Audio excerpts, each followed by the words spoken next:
This guy comes out. This motherfucker comes out of the bedroom with his shirt off, jeans on, but the top button just undone. And he comes by and he's strutting his stuff past us, and me and Rich are like, who the fuck is this guy think he is? Trying to flex on us like this. Is he flexing out of the wrong room? Yes. You don't even live here.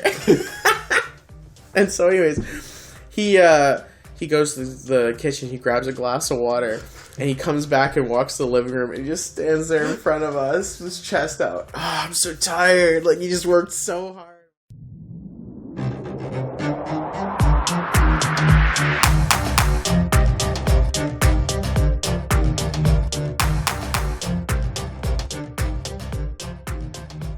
They don't go anywhere. They just stay the same shot, so I'm going to open them myself. Oh, are we recording?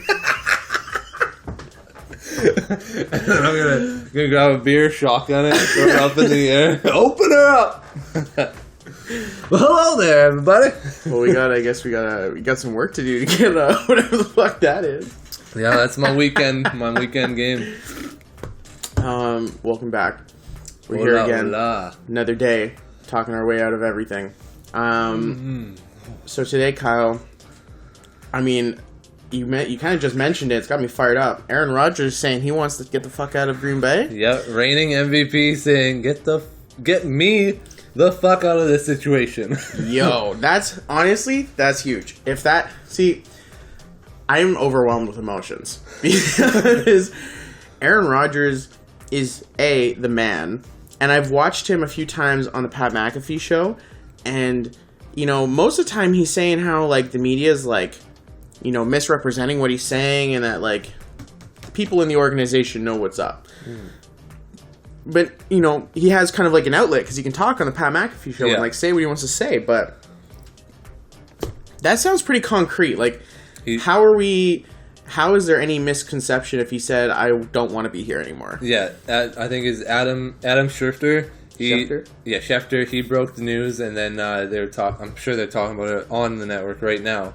But basically that he's disgruntled with his team and is considering not even coming back, which is like, that's how you turn a team from basically they're going to be the Bengals. Like that's their options. They either figure this out right now, or you don't have a team. You go from the Green Bay Packers to the Fudge Packers. You're out. Ooh. That's it. But losing. That's honestly pretty tough. I think we probably even said this when it happened. When they chose to kick that field goal, they chose the coach over Aaron Rodgers. That was Aaron Rodgers' chance at a legacy right there. They threw it out the window. It was old man versus old man. He needs to win this to prove that he is in that echelon, that he's a peer, not that guy that chokes at the end. And the team took that away from him. I don't see him coming back, and if he does, I don't see him being the same guy. He's not going to have that same fight to fight for those guys. It makes me wonder, like, how do these guys, like, view old quarterbacks? Because if he wanted to leave, I mean, yeah, he's old as shit. You're probably not going to get, like, as much out of him if he's, as a young quarterback. But he's an MVP quarterback. Mm-hmm. And that's a big deal. And to just get an MVP quarterback? We saw what one MVP quarterback just left his team and went to a no-name team, and that no-name team might go to back-to-back finals. Right? So he's different. He's different than just a regular old, like Brett Favre. When he was getting older, it wasn't like he was getting older, and as he was going, he was aging with grace. He was aging like a fire truck. Like he was getting traded because he had to be. It wasn't because he wanted to. Yeah, those last couple of years, like he did a little bit with Minnesota at the end there, but it was tough. Yeah, it was definitely tough to watch. So, because like this thing, I'm almost saying like, should he just retire? But I'm like, fuck no, he just won MVP. He's not retiring. What? Yeah, I think they could get a healthy package for him. Like if they. How much is too much to like dismantle a team for your quarterback? Yeah, that'd be the tough part. It also comes down to Green Bay. If he puts it out there like, I'm not showing up, you have two options. You can trade me, or you can keep me on your roster and you now have to pay me as a quarterback, or I'm going to retire. Like, he has all of the leverage. But they are is a team. But what if they traded Aaron Rodgers for Deshaun Watson? That would be intense. That would be. Well, it'd be like potentially it could be kind of similar because Deshaun Watson was putting up numbers or whatever, but same as like whatever legal cases and all that. But when Tom Brady went there, who was there? Jameis Winston. Who I don't know. They already got rid of him, yeah. But no, he was there beforehand. Yeah. And the year before, he put up the even amount of touchdowns and interceptions. You switch that out. Obviously, a couple more guys come on board. He's gonna have that same kind of gravity if he were to make that trade. There's gonna be people going along with him, not necessarily from Green Bay. But that opens the door to get other players in and have that team is now taking Green Bay's spot. I think the thing is the only reason I imagine it not happening is because Houston just doesn't have. They just don't have the support that someone like Bruce Arians in Tampa had, where everyone's like, I could play for Bruce. Yeah. No one wants to play in Houston. No. Especially after all the superstars are like, later. That's what I'm saying. If Green Bay was like, if they were offered that trade, they'd go for it. I think they'd jump. I think you have to, because then if Green Bay was, yeah, they'd probably take it. That's what I'm saying. They're gonna be knocking on everybody's door right now. But if they get that offer, it's the best case scenario for both of them. Houston gets out of the debacle of whatever's going on with Deshaun Watson. Green Bay gets out of Aaron Rodgers with potential of having a new quarterback. And if everything collapses, it's not their fault. They made the best chance.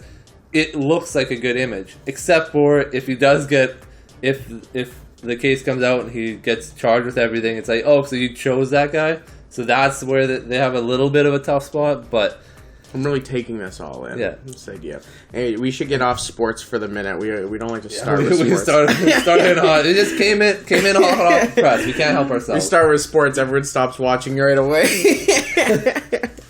Kyle, how was your week? Did you do anything exciting? Any work and kids? I don't do anything exciting. Anything exciting? I was thinking about it because Queen Bonnie just shut everything down again. I'm not allowed to go down. I don't know where I'm allowed to be. I'm not allowed to go past Abbotsford, I don't think. Can't go to Hope.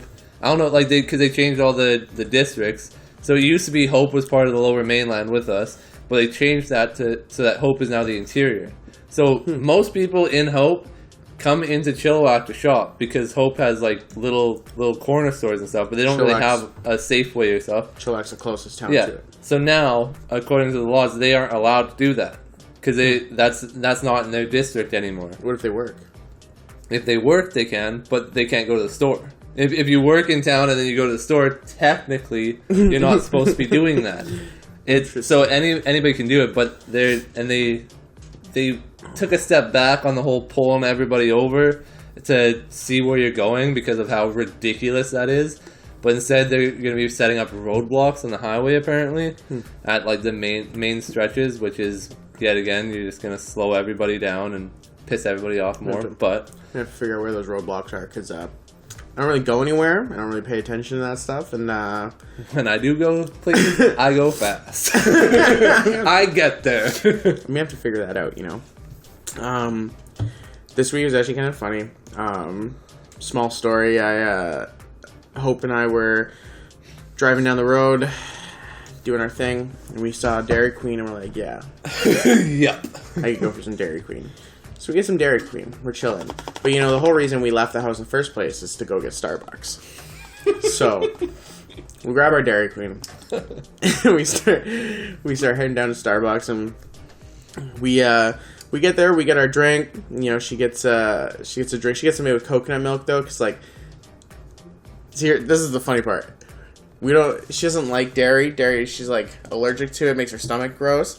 So the ice cream is that treat, to really okay, I know this is going to make me feel good, but it's so fucking good. Come on. So we get that. Anyway, we get our coconut milk drink, and we're in the drive-thru, and the guy's like, hey, by the way, we got this extra drink here that we couldn't give to somebody. Do you guys want it for free? And my first thought is, ooh. And then we're like, wait, does it have regular milk in it? Because like we should order coconut milk. And the guy's like, yeah. I'm like, sorry, we don't drink milk. As I literally am holding a large blizzard, and I'm like, like the guy's probably looking at me like, what? You are both such white girls. Like, every time I hear about your Starbucks, like, the one time I go to Starbucks for you guys, and you gave me, like, a paragraph, and it was 2 drinks. I'm trying to figure out what these words are. Yeah. I'm sitting here, if I go there, I'm getting a grande, grande strawberry and cream. That's it. That's all. I don't switch anything in. I don't add any hazelnut, or, what's that weird word? You guys get like two shots of matcha. I got my matcha. Matcha's blessed. Just full white girl. But yeah, I don't know. I think it was like the same day. I was like, I felt like I was high that day. Like obviously I don't smoke anything, so it's not a thing. But like, I pull up to Dairy Queen. And you don't run, so you definitely didn't get runner's high. Pull up to Dairy Queen. I'm like, yeah, can I get Oreo McFlurry? I mean Blizzard. I'm like, fuck. And then the person like, I'm like getting ready to pay, and I hand them my card. I'm like, oh, that's my Starbucks card. I'm like, oh, here you go. And then like this person would know like 5 minutes after we're at Starbucks, like, sorry, we don't eat dairy. Yeah, if you were at McDonald's, they would have pulled you over. Oh, just wait here for a minute. The cop shows up. Yeah, it was. Do you remember that from back when we were younger? If anybody, the downtown Chilliwack McDonald's, basically it's right across the street from Corky's, which is the local bar. So basically, anytime after 11, if you go through the drive-thru and they're like, "Oh, it's just going to be a second. Can you park here?" That means that they're calling the cops, so that because they think you're drunk. And I've seen so many people get pulled over, and they sit there and wait for their food because they're drunk and dumb, and then they end up getting arrested. So then that's actually impressive. I never heard of that. No, maybe it's because I don't drink and or drive. Well, that's the thing is that like we'd get like almost majority of the time there's no drunk driver, but everybody else would be drunk in the car. So then it makes everybody freak out. So we've had times with like Dickie, he'd be driving fully sober, but he seems the most drunk. End up waiting, the cop comes, and then he gets a breathalyzer. He's fine. But we've been pulled over so many times at McDonald's. But some days you just stay because that's the secret to them. The secret to the sauce is that they make you pay first and then park. So you're like, I just ordered 5 people food. Do I want to just drive away, or do I want to risk it to get the food? And most drunk people don't make the greatest decisions, so they get arrested and pay for their food. That's too much. It was too often. It was too often because you had to go to McDonald's like 1 o'clock. If you weren't completely shittered and you're like, oh, it's shut down. Let's head to Echo. There's still an hour. If you're at like the too far gone, you go to Echo. If not, you get in the car, you go to McDonald's, and you go home like a real person. So, speaking of story times, for those of you watching on YouTube, you probably have noticed that I have a fucking mark on my forehead right now. Oh my god, we're gonna get into it. It may look like a hickey on my forehead. I don't know how well you can see. But, yeah, that's what it is. I have a hickey on my forehead. Let me explain why. I, in fact, am not dating a vacuum cleaner. I'm actually going to take it from here. I will explain why. So, about a week ago, Dustin opens up a package from Amazon, and it's labeled to Hope. And he's like, what is this? And she ends up opening it. Turns out it's one of those stick-on dildos. And I'm going to try this out. Whoa! Gets stuck. 2 days later, had to call in sick twice.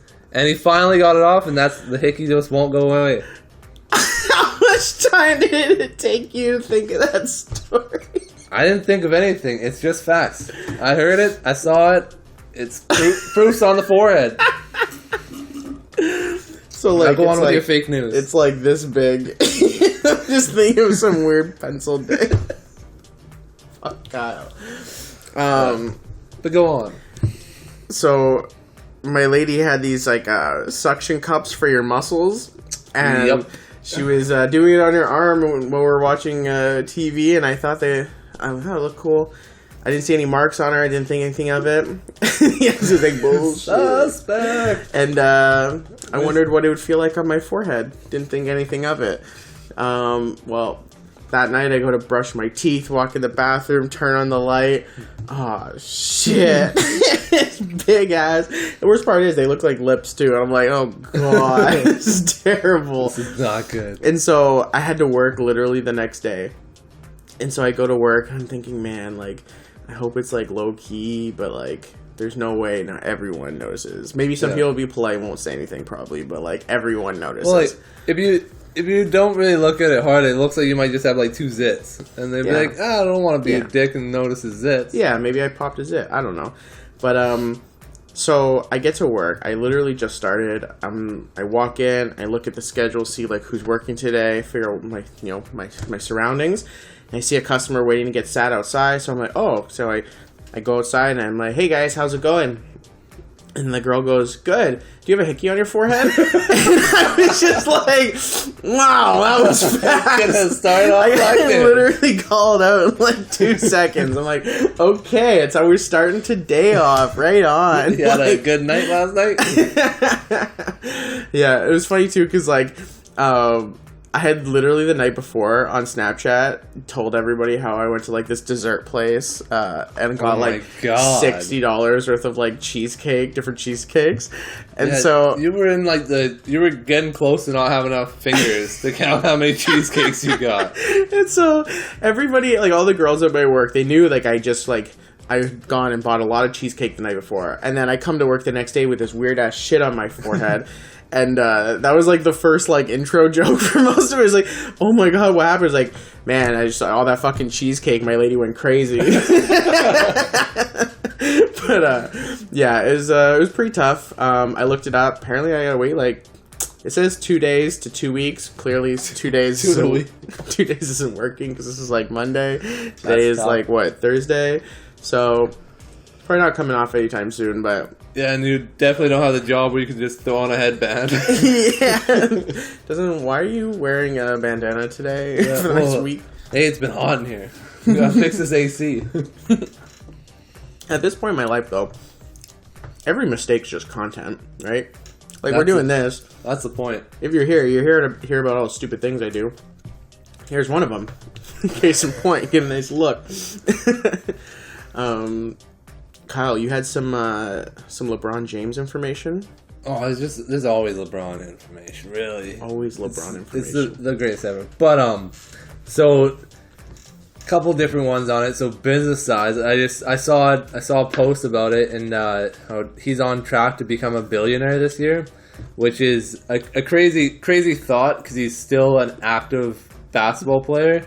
But he has like 5 different businesses that are actually getting him up there, and it is the reason I want to bring this up was that I think we had not a debate, but talked on the group chat about how in fighting and all these things, everything is turning into making content, making that into money, and then actually fighting, playing sports and whatever against the best doesn't really matter as long as you're playing against somebody that's going to make you the most money. Mm-hmm.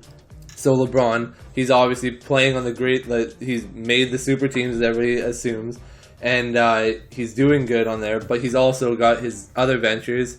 Then there's Conor McGregor, where he started off hungry, angry, get all the fights, talk all the shit, started making money, and then he just sold his proper whiskey, sold steaks for $600 million. Yep. Jesus. And then when he fought Floyd Mayweather, he made like $100 million off that, which is a ridiculous thing to say in the real world. But then there's also the whole Jake Paul and Ben Askren. They had like a purse of like $50 million. Yeah. And then now Logan Paul and Floyd Mayweather are fighting.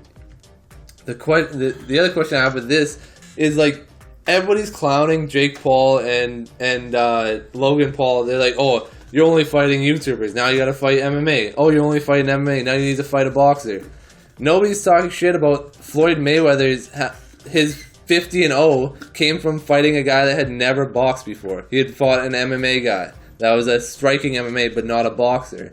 And then now he's also fighting a YouTuber that's never had a professional fight either. Does this count as a professional fight, though? Like, I mean, I guess they're paid for it, so yeah. That's what it is. They counted the Conor McGregor as his 50-0, an official fight. Conor McGregor is 0-1, but we're going to give Floyd the 50-0. But everybody talks shit about the Paul brothers trying to punch up. Like, everybody they're fighting is somebody that's been doing it longer than them and more than them. But nobody's talking about how Floyd is basically just making money off of people that aren't good. Like, that aren't at the same level. I guess the thing is Jake Paul and Logan Paul haven't actually punched up at all, except for Jake Paul in the most recent one. I guess he kind of punched up, but, you know, at that point in his career, he actually has more boxing experience than Ben Askren. So, well, was it a punch up? I mean, the idea of a UFC fighter sounds like it was up, but, like, as you saw from that fight, it wasn't really a punch up at all. He wasn't really fighting anybody competent. I understand what you're saying, because he isn't a striker. He was a wrestler, but he's an Olympic wrestler that has been knocked out once. He had been knocked out once by Jorge Masvidal. He'd never even been rocked before. And then he gets knocked out, can barely even stand in the first round. Yeah, that's where it's kind of like it doesn't look like he punched up because he won. But he was punching up when when it started. Everybody's like, Olympic athlete, Olympic wrestler, been in MMA, been taking shots. He's going to be able to beat Jake Paul. Comes to the ring and everybody's like, well, duh, he won. He's had 2 fights. Ben Askren's never had 1 boxing fight. So that's where initially it was a punch up. Once they got in the ring, it was clear as day that Jake Paul's much bigger, much more of a fighter a boxer than Ben Askren. Yeah, I feel that I definitely agree. There was definitely a different perception of Ben before the fight, but I think it's like Jake Paul hasn't actually fought anybody though to even. I guess there's you know, he fought another YouTuber who was just arguably an inferior athlete in Deji, and then he fought Nate Robinson, who's just like pint-sized basketball player. Yeah, and then Logan Paul. I mean, I have more respect for him in this situation because he just fought KSI, who looks like a pretty decent amateur boxer, but, like, he's also just a YouTuber. He fought him twice, and now he's fighting Floyd Mayweather? What? But, like, money speaks. I think the thing with Floyd is, like, you know, he's just been about the money for a while now, and obviously when he was still an active boxer, you know, the best boxers in the world are coming after him. They want some. He's like, whatever. And then you got Conor McGregor, and I mean, he kind of treated like that like a joke from the beginning. Yeah. It turned out for him, it kind of was a joke because just waiting for him to get tired. Floyd's side, I completely agree. All you're doing is making money. You're fighting people you know you're going to beat, and you're making money. It's the public perception of it that doesn't make sense to me. It's like, it'd be like seeing LeBron James go up and play like a high school basketball player and being pumped up that he's gonna win. That's what it's looking like to me. Is that a guy, like, nobody's rooting for the underdog at all because they just want the underdog to lose. But every time that he doesn't lose, they want him to fight somebody even better. But the guy that's at the top, they're like, oh yeah, just fight the fish in the bottom of the sea, and you're cool. We're good with it. Just make your money. We're proud of you. I feel like no one's praising Floyd for winning these fights though, and if they are, I guess maybe then I agree with your point because, like, does Floyd deserve any praise for what he's doing? No, of course not. No. What? He's not doing anything. He's just showing up, taking his money, and going home. Yeah, and I even debate if he deserves the money. Because, like, Floyd Mayweather, obviously a great boxer, this and that, the other. He beat Conor McGregor. He's going to beat these guys. He beats everybody. But when I watched the Conor McGregor fight against him, the thing that I hated seeing the entire time was anytime McGregor would start doing anything, Floyd Mayweather would just turn around. He wouldn't fight back. He wouldn't defend. He would turn around. And you're not allowed to hit somebody when they turn around for some reason. Like, that was what his game plan was to turn around. And then everybody's like, oh, McGregor started hitting him when he wasn't looking. It's like, he wasn't looking. He's in the middle of a fight and he's not looking, and these are the rules, and you guys are celebrating that? Like, I hate that. Watching that fight made me not like Mayweather at all, and then not like boxing in general. I mean, I have less hard feelings towards the sport, but I definitely don't like watching Floyd Mayweather. And I think even when I watched like Floyd versus like Pacquiao, I was like, wow, this is a shitty fight. And that was like a serious fight then. That was like two like great boxers going at it. And I was like, man, this fight is so soft. Yeah. I was like, this is not, there's no action. This is not exciting. It's a fight for boxing purists because he's great defensively. He knows how to slip punches, do whatever.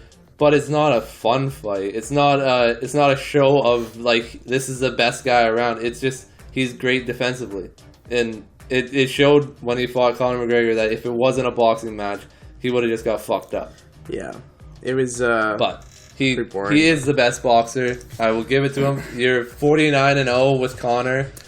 Plus Conor, plus and Logan. So he's greatest. That's fine and all, but sport's boring. So moving on. I wanted to do a throwback to this one time we're gonna make sure that there's no names in this story for the sake of defamation of character and stuff like that. But the fun stories. So a couple years back, if only we did this podcast like 10 years ago, we could just shit on everybody. We wouldn't have to hold back names. Now it's like if we said the name, we'd get shamed, we'd get put on blast on Facebook, we all the say fun names stuff. all the time. Yeah, but we're only pretty like selective. names. We're pretty selective when we don't say names. And Yeah, when like Max, I talk shit all the time. But sorry, keep going. So a couple years back, I was living with some roommates. Oh, the old Stanley house. We're gonna call them Chad and Rich. They know who they are. And our boy Malcolm came over one time, and see, Chad had gone off to visit his lady in a different province, so he took off. He wasn't around for the weekend, and me and Rich were hanging out, and Malcolm was over, and I remember they were hanging out, and I came home from work, and there were some ladies over, and so whatever, hanging out, chilling, good time. Well, the thing is like I said, me, Chad, and Rich, we live here. Malcolm does not. So when Malcolm, is talking with the girls, he's like, hey, let's take it in the bedroom. Who the fuck's bedroom is he gonna go to? You ain't going to mine, I tell you that for free. Well, obviously, the natural choice is to take Chad's bed. Chad's not home. He won't know. Well, anyway, me and Rich are like, oh, it's a bad idea. Wouldn't do that. I'd be pissed if you tried to do your thing in my bed. I bet he's going to be more pissed, especially since we know that he's the more protective of his personal belongings. And so, anyways, we're sitting on the couch. He went to the bedroom. This guy comes out. This motherfucker comes out of the bedroom with his shirt off. Jeans on, but the top button just undone. And he comes by and he's strutting his stuff past us. And me and Rich are like, who the fuck is this guy think he is? Trying to flex on us like this. Is he flexing out of the wrong room? Yes. You don't even live here. And so anyways, he goes to the kitchen, he grabs a glass of water, and he comes back and walks to the living room, and he just stands there in front of us, with his chest out. Oh, I'm so tired. Like, he just worked so hard. I'm like, wow. Oh, God. This guy's trying to flex on us, laying pipe in Chad's room. It's kind of rude, to be honest, but he's like, nah, it's not a big deal. I'm like, I don't know. I feel like Chad's going to think it's a big deal. Yeah, there's one person. Chad would definitely think it's a big deal. And so, anyways, we're kind of annoyed at Malcolm, me and Rich, because we're like, fuck, these names keep fucking me up. Every time you say it, I'm doing the mental math. Like, which 1, 2, and 3, which one's which? I mean, I got it. Whatever. Yeah, I'm keeping up most. So me and Rich are like, who's this guy think he is? He's like, was this the first girl you ever hooked up with? Why are you flexing on us? I don't care. I'm not impressed. Anyways, after we talked to him about it after the fact, he didn't even have sex with her. He barely got head, so we're just like, you didn't even go all the way. You're trying to flex on us like this? This ain't middle school, bro. Tired? Yeah, you're tired. Why are you tired? She did all the work. She's the one earning her key. Yeah, bring that bitch some water. Bring her some water. Get that shitty taste in her mouth. Anyways, what the hell is that about? Anyway, so Anyways, a couple days go by. Chad's back from his trip. Literally, as soon as he walked in, hey, Malcolm hooked up with a girl in your room. He was like just in the door, and he just drops his shit. He's like, "What the fuck?" Welcome back. And the worst part was, so he goes into his room to like investigate. Yeah. Fucking Malcolm left that lady's socks in his room. She literally her clothes are still in his room. He was so mad. Could you imagine if Chad's girlfriend came home for that and came into that room like that? Found another female's clothes in his room? Oh man, both those two raise hell. Yeah, that would be brutal. Yeah. So anyways, I'm pretty sure Chad gave Malcolm a little phone call, and I just heard him like yelling at him, and I don't think any of the sheets were done either. No, he didn't fucking do any laundry.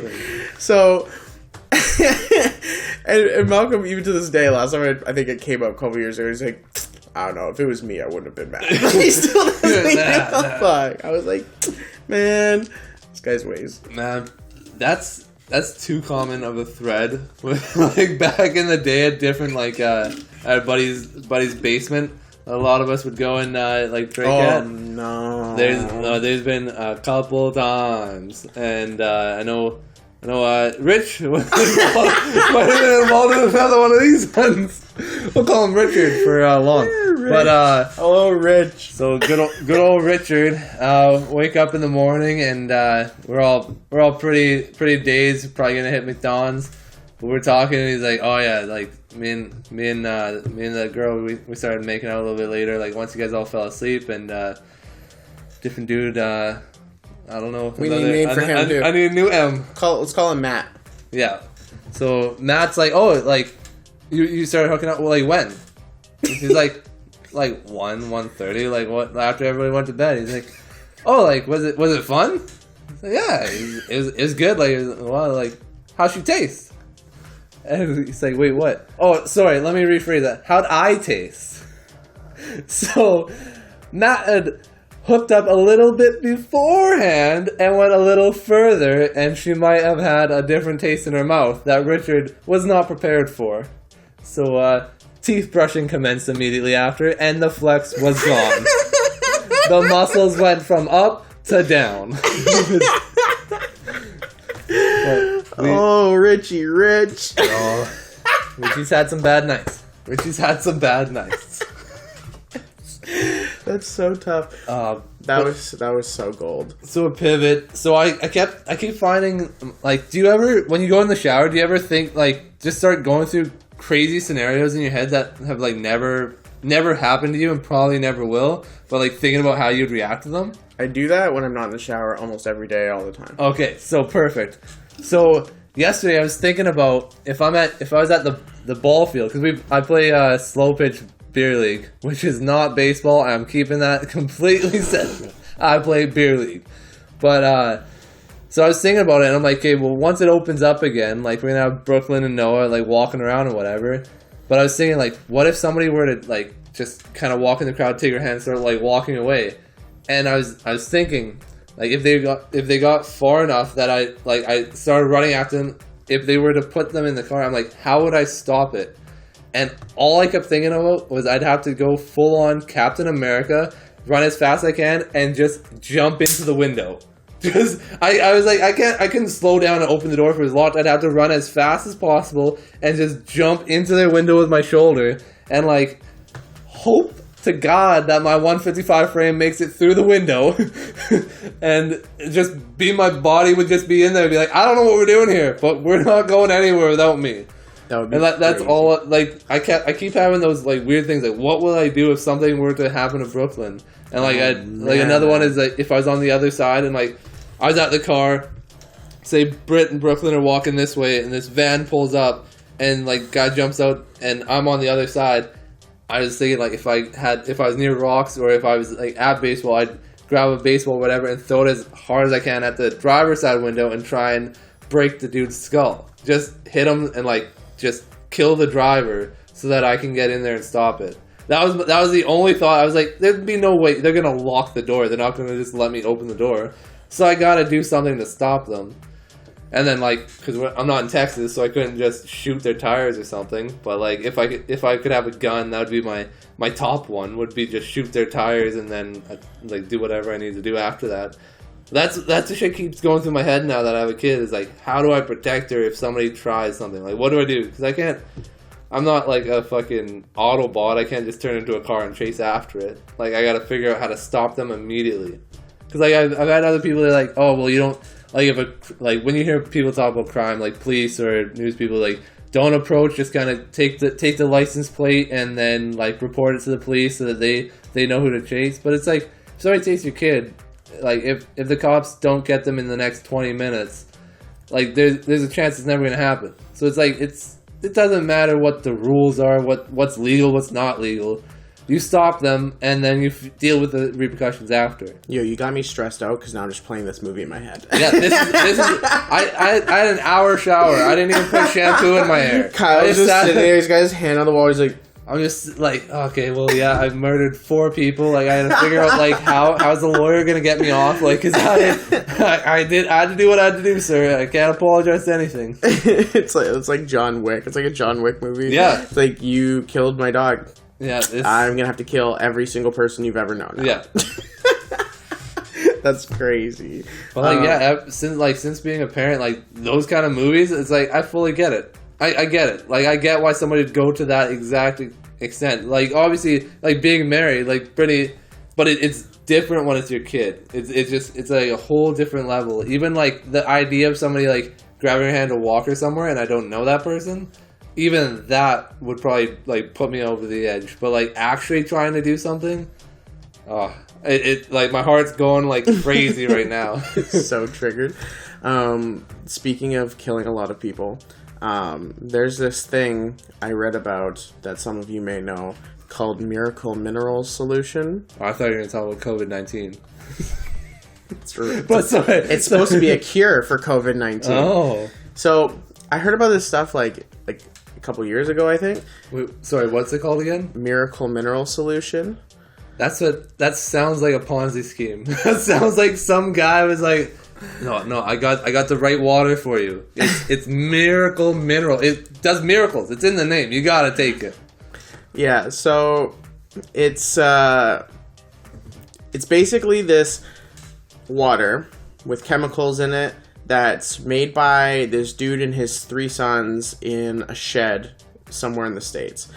And they sell it under the guise of religion so that it can't be regulated in some capacity. And basically, they've been selling it all over the world as some kind of, like, holy cure for pretty much everything. I've heard about it being a cure for cancer, nice, all the way up till your most recent COVID-19.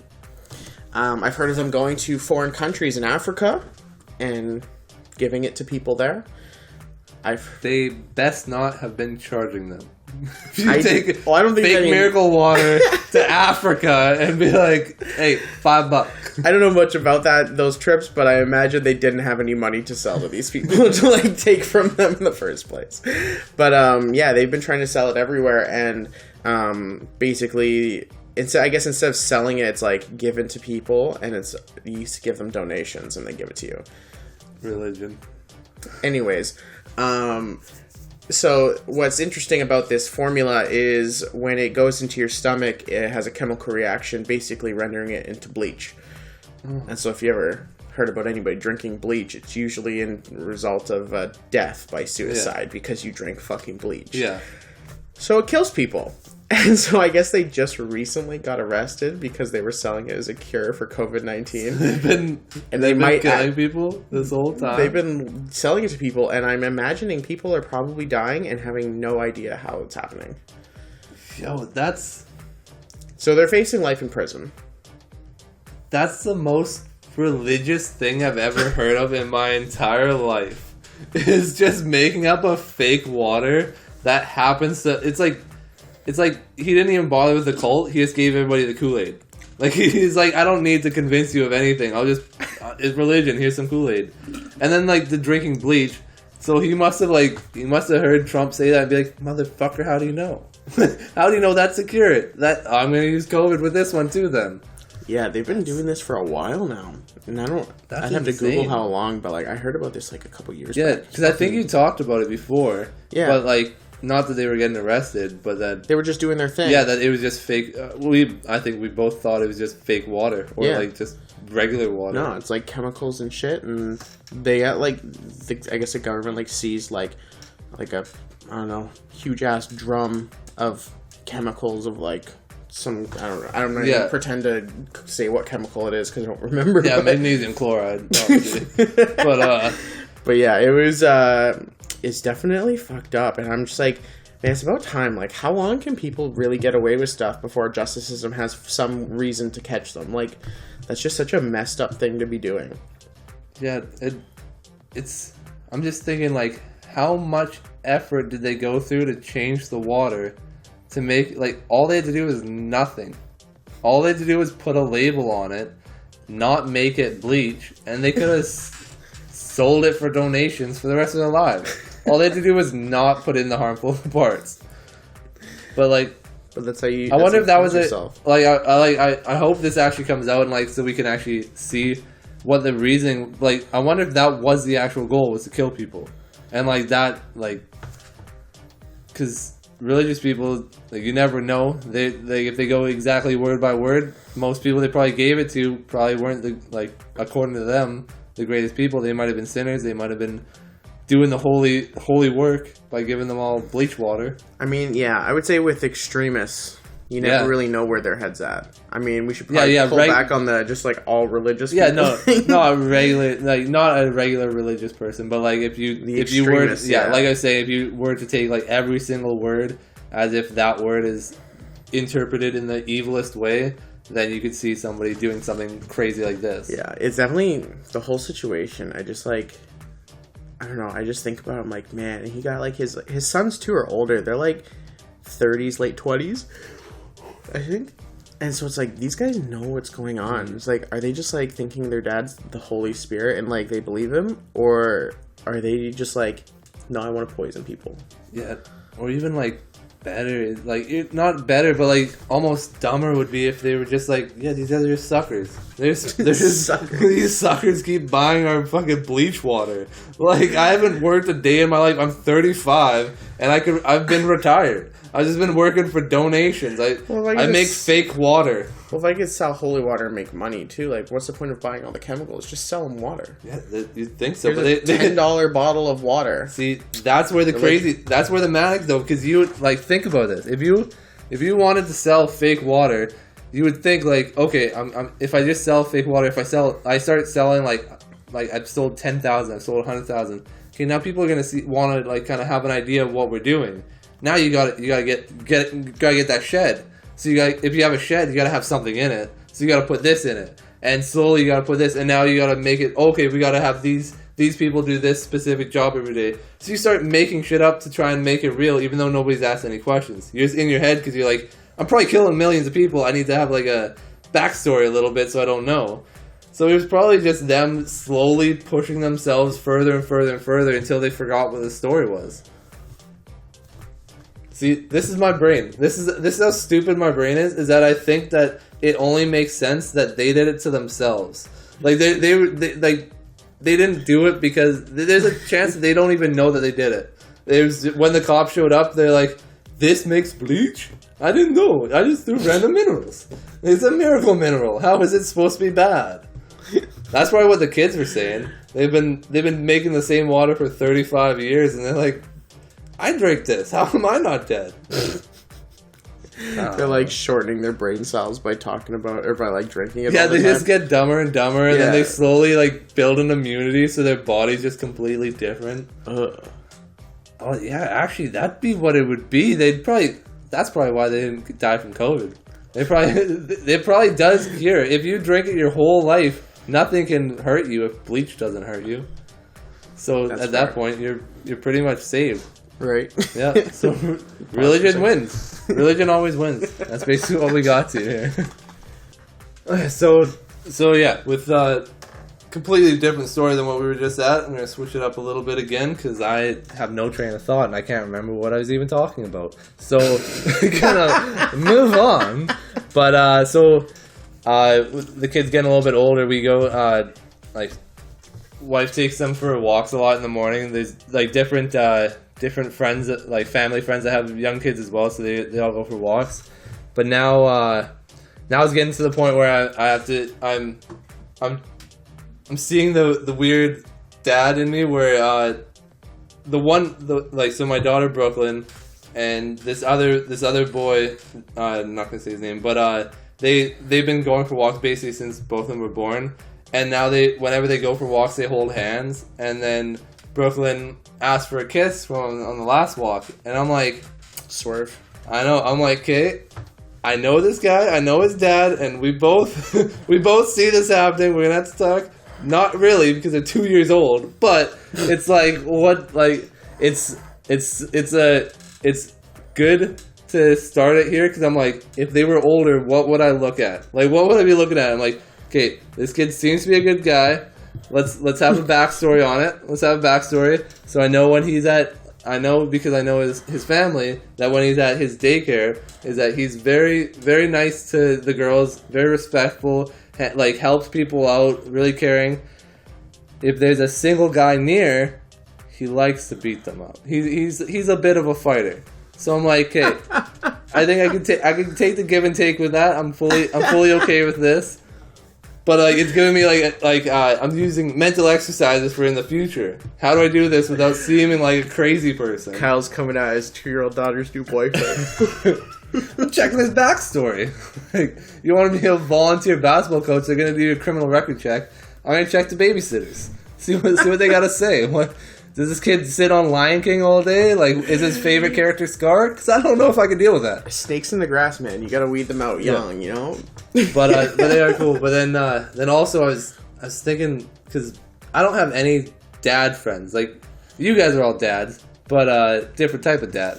But like, my wife has a lot of like more mom friends, because like when we first had the kids, obviously having the mat leave, we went to different things like place, I think it's called Family Place or something. It's basically where moms and their new children can go and kind of meet up with other people and kind of talk about the struggles of what's going on, and also have like a place where they can see other kids and they can mingle, play with different toys, and have different speakers and whatever. Sounds so fun. Yeah, it was good. She seemed to like it, but through that she's made a lot of connections with different moms that she probably wouldn't have.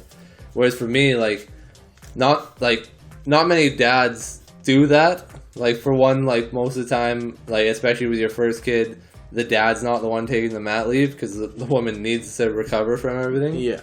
So I haven't really made any like dad friends that I didn't already know from before. Mm-hmm. And I was trying to think of a way to really make a dad friend, and it basically came down to I need to like learn how to date other guys. That's basically what, like, I need to figure out how to like how when you have people go to the bar and they start like talking to girls, I basically need to do that with dads. I need to go to like Go Bananas and like see the dad sitting on the chairs on the side and like kind of be like, hey, which one's yours? Like, oh, you like banana frappuccinos? Me too. That's cool. Like, do you want to talk about something? Do you ever think at this point in your life you'd be flirting with men? Yeah, there's a good chance. There's potential for everything. Hey, you know what? But yeah, I'm like, judgment. I need to figure out how to. There's definitely not no judgment, because I'm trying to figure out how to be gay in a non-sexual way. I'm trying to figure out how to get guys, get them to like want to hang out with me, like have like Sundays, meet up for football, play some fantasy, maybe go out for dinner once in a while, see if they'll get me some drinks. Like I'm trying to figure this out. I'm trying to make my move, because like Brittany, some moms will like just stop by and drop off like a gift or like some baked goods or whatever, and I'm like, yo, that'd be blessed. I need a man in my life that'll do that for me. Like, I've got nobody dropping me off banana loaf. Like, if I can get like a man in my life to drop off some food. Like, if I open the door and I see a tall boy with like a little ribbon on it, like that impacts me. That's something that shows me like another man cares about me. Oh man! And so I feel Kyle's like I gonna be need on that. Seeking Arrangements, looking for a sugar daddy soon. The fact that you know what that is, I don't know what seeking arrangements is. I feel like that's just a sentence. Like they're really not getting original with their dating apps. It's a website that I know many girls that have been on it. Look for sugar daddies. Well, yeah, but I don't want a sugar daddy because that means they're old. Like I want like somebody around my age, kids around the same age, so we can kind of understand each other's struggles, can really talk and meet at a mental area as well. A young buck to take care of you. Yeah, basically another me. I want another me to be around. Yeah, you gotta find the right working environment. You know, someone like you work in construction. Talk to your boys in the crew. Anybody got kids? Yeah, but no, I don't want somebody. I want somebody that I don't know. Like if I wanted somebody in construction, I just talk to my coworkers as normal. What's wrong with them? They're why are you so close-minded? With them. Yeah, you're calling me close-minded right now? We're gonna close minds? If I'm close-minded, there's a lot of people that gotta be worried. I'm trying to set up dates. But no, you need somebody that's a little bit different. But yeah, that's about it. I'm looking for guys, and if there's any dads out there that like need to connect, need to talk, like DM this guy. Let him know. Yeah, it's not sliding in the DMs if I ask for it first. So slide in his DMs. Tell him what's up. But let's go to any other conversation.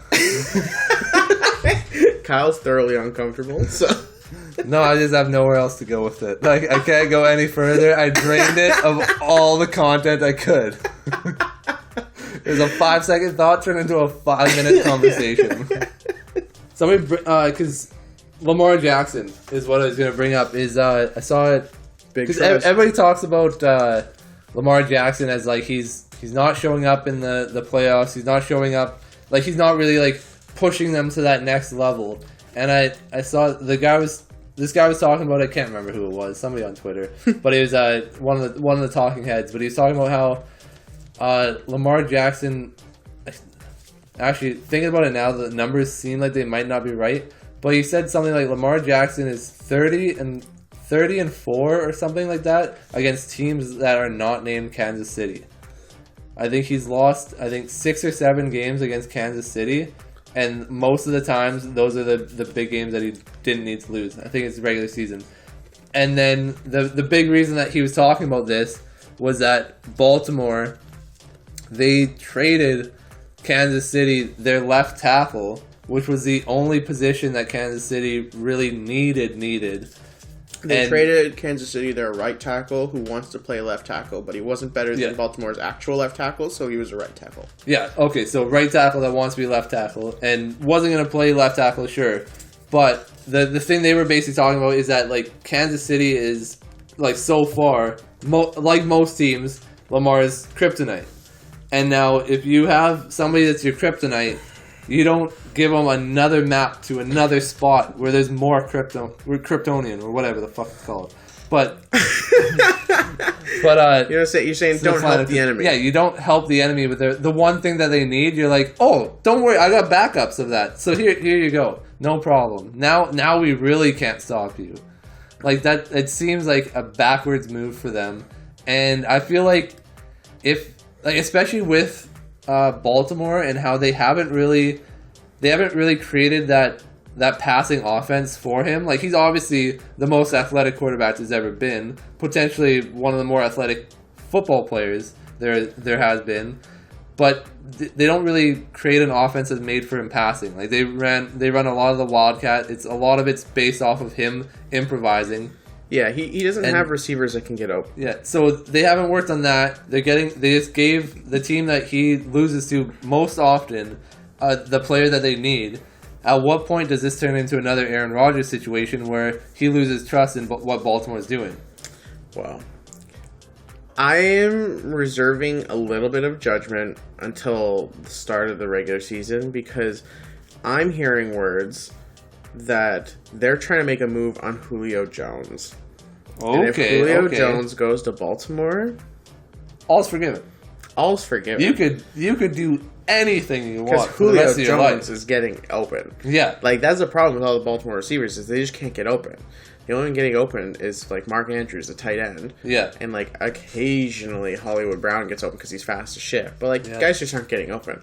Yeah, and if no one's getting open, the fastest people like in the NFL right there. Like those are like having like the two receivers and then Lamar Jackson. Well, Mark Andrews isn't fast; he's a tight end. But No, I was talking Julio and Downtown Brown. If Julio Jones got on the team, see this thing. What did they have to give up? Could they give up the first round pick they got from Kansas City? Could that be a part of it? Yes, immediately. Like, I mean, that works. Yeah. They could even get rid of their first round picks. Julio Jones is Hall of Fame receiver. He's one of the best to ever do it. You're not gonna draft him, especially if you're a playoff caliber potential. Consider yourself a contender. Yeah. You're not gonna draft a Julio Jones in the late first round. So that's what it is. That's what they need to do. Like teams like Kansas City again, they have an unreal squad, and they figure out how to get the one piece that will help their franchise quarterback even more. Like they just keep adding to it. With New England, they kept getting a better defense so that Tom Brady had that like kind of cushion that he knew what to do with. Mm-hmm. Green Bay Packer, they kind of did, but then he has lost trust. I think he's lost trust in the organization and the coaching staff. But the best teams always, every year, they get that one thing that helps out their best player. They help themselves get better. But Baltimore has been kind of in a little bit of a slump since they've got Lamar. Yeah, they're like good enough to go to the playoffs, and then it's just like it's running into roadblocks. And yeah, they're a regular season team where if you show up any given Sunday, they've got the potential to win. But when everything's locked in and the team looks at every single thing you've done at all times, you don't have a set. You don't have that set thing that's been working for you. You just kind of know how to win. What I'm worried about is Jadeveon Clowney signing in Cleveland, and now they have Jadeveon and Myles Garrett. That's terrifying. Yes. Yet again, what was the team that... Oh, yes. Russell Wilson. Yet again, sorry, but you're going to want to go. I want you to stay, but like for your health and safety and your loved ones, you need to get out of town. Like that division, he's like whoever's the quarterback is going to get fucked up. The quarterbacks, and because obviously, see it. Russell Wilson in Seattle in their division, they've got a lot of dogs. Mm-hmm. In Baltimore's division too, there's a lot of dogs because like Baltimore can get after the quarterback always. And Pittsburgh's even worse. They got T.J. Watt. Yeah. And Cleveland, they're even worse. Honestly, it's all just rip Joe Burrow because Joe Burrow's the only one that doesn't have anybody. He barely even has an ACL though. Like that's why he didn't finish the season. Yeah, it just got worse. It's yet again. It's losing teams that generally are the ones that you hear didn't stack up. Like Joe Burrows is there, obviously, but like what else have they done? You get this guy that clearly makes people endear to him. You see him play. You see him take that like at the beginning of the year. He takes that big hit, and then the refs like, hey, like, next time slide. Like don't stop doing this. And then the next time he tries, he's like learning, and people are like love him for it and love his attitude. And you don't revamp. You don't. The thing is, those like good players don't want to play for shit teams, and places like Cincinnati and Cleveland, for the most part, have always been pretty bad. So like, why would you want to go there? Cleveland's only just recently gotten themselves out of the hump. My thing is like a marketing thing. Stop like the thing that like Cincinnati Bengals. Like let's put ourselves in the seat, the owner of the Bengals. First thing I do is I change their entire color scheme and change their logo and everything. Because you don't want anybody to be looking at your team and having that be the first thought. Because Cincinnati Bengals have been shit forever. You are known as a shit team. Change the logo. The Washington is a Washington football team. I guess, I mean... Yeah, you can do anything you want. You're a billionaire. This is what I'm saying. I have a magic wand. I have a magic wand that makes me the owner, that makes me make whatever decisions I want. I make my team look bland. I have cool colors, but they don't stand out, like a white and black. Just basic ass uniforms, logos, whatever. A regular tiger. I don't know what the fuck it is, but the main thing I'm doing is I'm focusing on convincing everybody that this is no longer the Cincinnati Bengals. This is a team that Joe Burrows plays on. This is a team that look at this guy's face. He's a fresh 21, 22-year-old. He's got that like veracity to him. You want to change the culture. You change the culture and change the narrative. But what they're doing is they aren't doing shit. They're just leaving everything as status quo.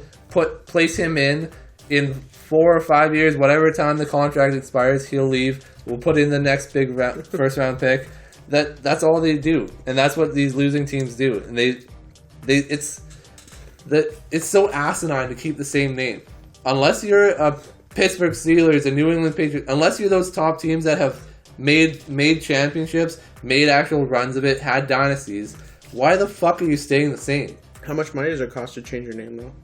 Who cares? I'm a fucking billionaire. I'm making billies as the Bengals. How much am I going to make as a team that's good? It's an investment. The entire reason you get into this thing is that you're investing your money in and you want to make more money. If this is the only business that you have, then you're not owning a team, because you've got all these other streams of income that make your money. This is what you generally do, either for fun or if it is a business thing. Take yourself out of it, put the best people in, make them make you money. Now, say you just did all that and didn't work. And in 5 years, do you do it again? You keep trying. That's the I can't think of anything like maybe Joe Burrow continuously gets injured after you do that, and that's something where you can't control it. It's out of your control. But that's what you all like. If you're marketing something, you market it off what your best asset is. And you try and hide your worst. Your worst asset is everything that you've ever been as an organization. There's nothing positive about their organization other than the fact that Chad Ochocinco is kind of cool now. That's the coolest thing that kind of cool. The Bengals. Chad Ochocinco is dope. Yeah, but like he's like they have a couple of Hall of Famers. Exactly. Anthony Munoz, best tackle all time. Yeah, best tackle all time. Never heard his name before. Like you can tell me anybody else's name and I won't care because I don't know them. But Chad Ochocinco was cool. Everybody knows who he was and who he is, and everybody knows who Joe Burrow is, and everybody knows who he possibly could be. You market that. You get rid of the Bengals. Just anything you can. And if Joe Burrow doesn't work, you work on the next one. You convince somebody that, hey, this is going to be your quarterback for the next 4 years. You see what he's going to be. You can be his main receiver. You see the numbers you put up with that guy? Imagine with this guy. Can you imagine if this was like a real thing and like like they started it like years ago?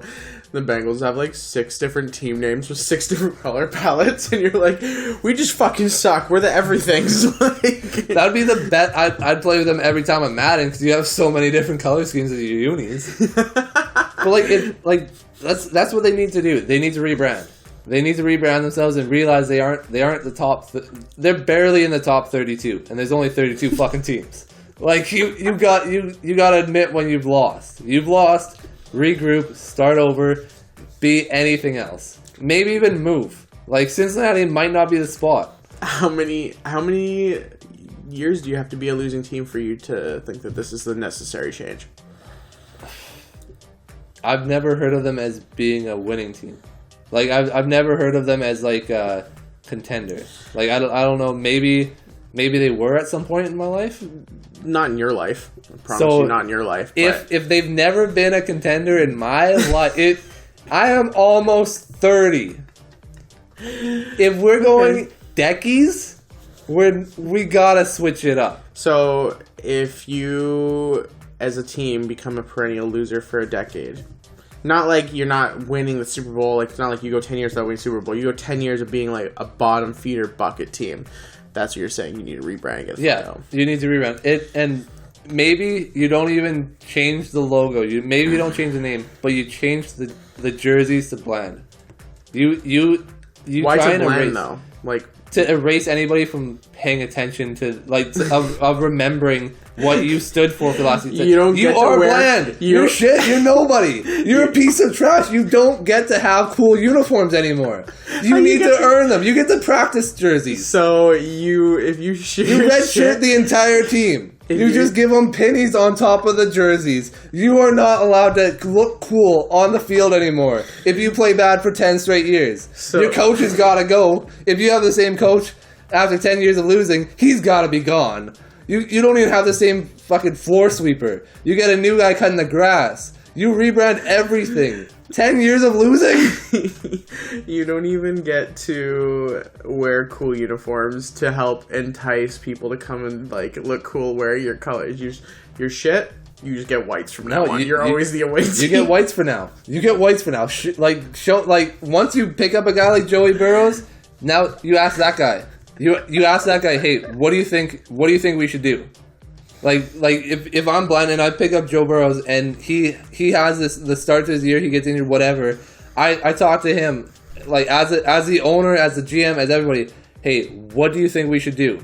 What colors do you think we should go? What kind of like pattern should we go for? What do you think we should brand our team as? Because this is potentially going to be the only reason that anybody comes to your team.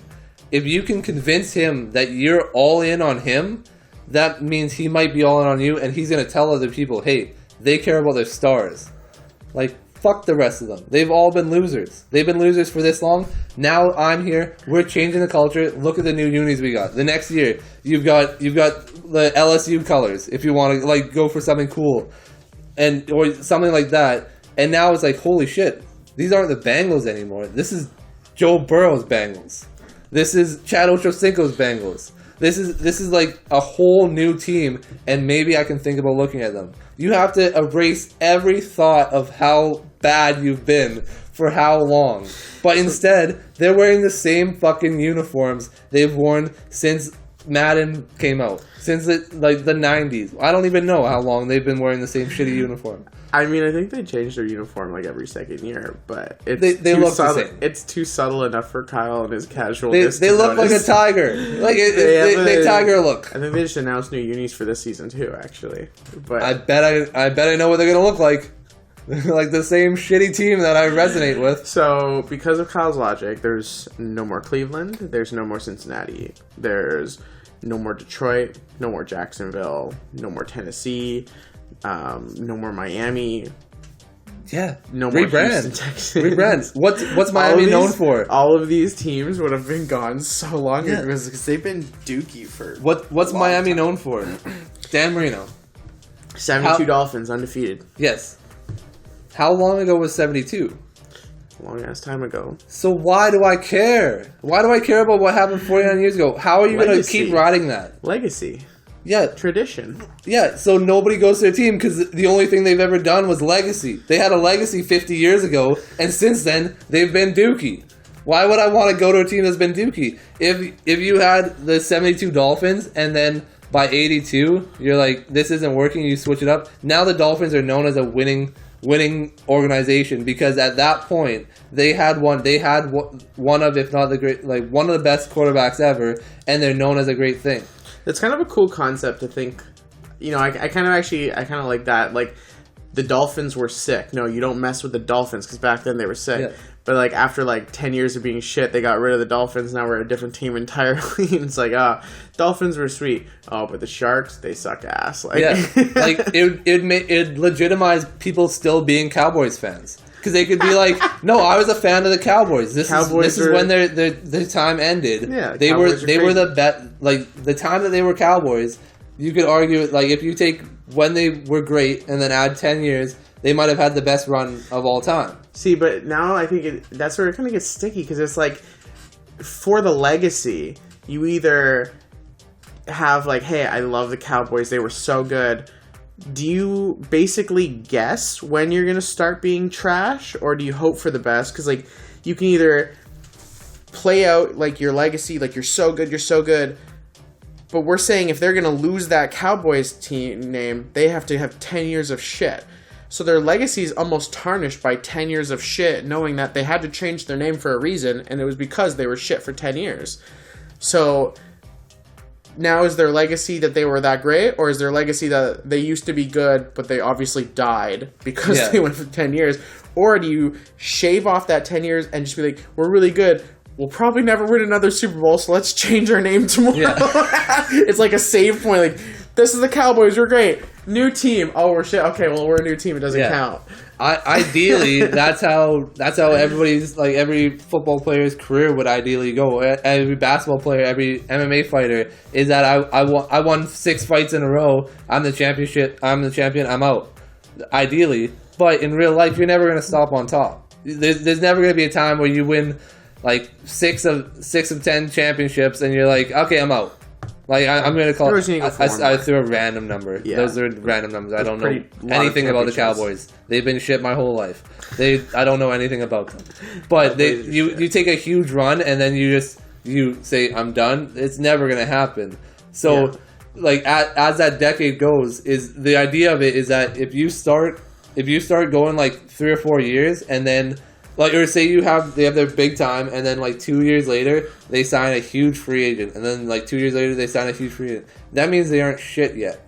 That means that they've still got a name. They've still got something. So like Cowboys were a bad example because for some reason people still care about their legacy. Like they haven't done shit forever, but they still get the guys that make it seem like they've been relevant, even though they haven't.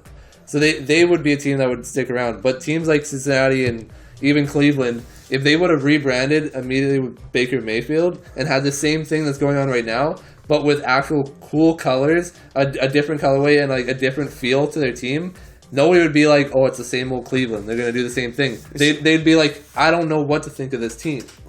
See, I think the problem with some of these teams is because their ownership is trash. If the ownership's trash and they don't really care and they're just here to sell tickets for a shit team, they make poor decisions, they draft shitty, they put in shitty head coaches. You know, if the owner's shit, that program, like that whole franchise is destined to be shit. That's why the Houston Texans suck. They've made it clear in the media that the ownership has been a terrible thing the whole time the ownership's been there. Now, what I'm wondering is, almost maybe not as extreme as just like fuck it rebrand, because that could be the same owner. What if it was like you're shit for 5 years and you have to sell your team? Yeah. Can you imagine how? That's actually like, sorry to jump on this, but I remember because the whole soccer fiasco with Super League and whatever. Something I didn't realize that's like a really cool idea that they do in soccer is in different leagues. If you're like in the bottom like couple teams in the league, then the next year you're not in the league anymore. You get relegated down to the minor leagues, you didn't know and the top ones go up. No, I didn't realize that. That's the whole point of Champions League. No, Champions League is the top 4 teams go to Champions League. But then the league underneath is that if you're the bottom of those leagues, you get dropped down to even lower league. Oh yeah. So like if you were in the NFL and say the 32nd and 31st team, those two get put into the CFL. And the top 2 teams from CFL go up. So that, like, from what you were saying, I think that would even be a good idea. If you're those bottom 2 teams for the 5 years that you said, then they step in and say, hey, we need to take over. Like, we need to change the ownership because you guys are clearly the problem. You can't blame anybody else because you're at the top. You're the head of the snake. We cut off that snake and we start this rebrand. So yeah, I agree. This is also, I have a magical wand that I just did all this with. It's a lot harder to do these real things and fire real people, take away their salaries and the ways that they pay their house, like mortgages, and take away the private school from their kids. But if I had the power, I would, so that I could have a fun team. Fuck them all to death. Yeah. I would. That was a weird phrase I've never heard of in my entire life. Fuck them all to death. You ever heard that before? No, I've never. There's this episode of South Park. Fuck them all to death. There was this episode of South Park. Well, like it wasn't just one episode, but basically when Donald Trump was like first getting into office, they started parodying the whole like Hillary versus Donald thing, and so Mr. Garrison was Donald Trump. And his whole slogan, was "Make America Great Again." His was like "Fuck them all to death." And so, there's even like parts in this series where like somebody was like, I forget what the plot was of this particular episode, but somebody that was like opposing Trump died, and the FBI was talking to him, and they're like describing the murder, and he's like, So you said there were signs of penetration. And he's like, yeah, like there's just like the body's all fucked up, but there's like a hole in like the eye or something like that. He's like, so what you're saying is they were fucked to death. It's because he's literally fucking them to death. Oh my God. South Park is savage. I love South Park. I guess that's all we got for today. Yeah. Thank you for enjoying us.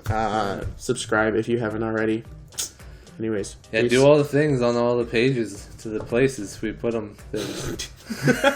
But no, What he said. TikTok. We've been putting out more little short clips so that we kind of condense it. People can take a good look, see them. So if you want to sauce us a follow there, then Instagram, all the other things. Send love. Appreciate it. Anyways, peace. Out.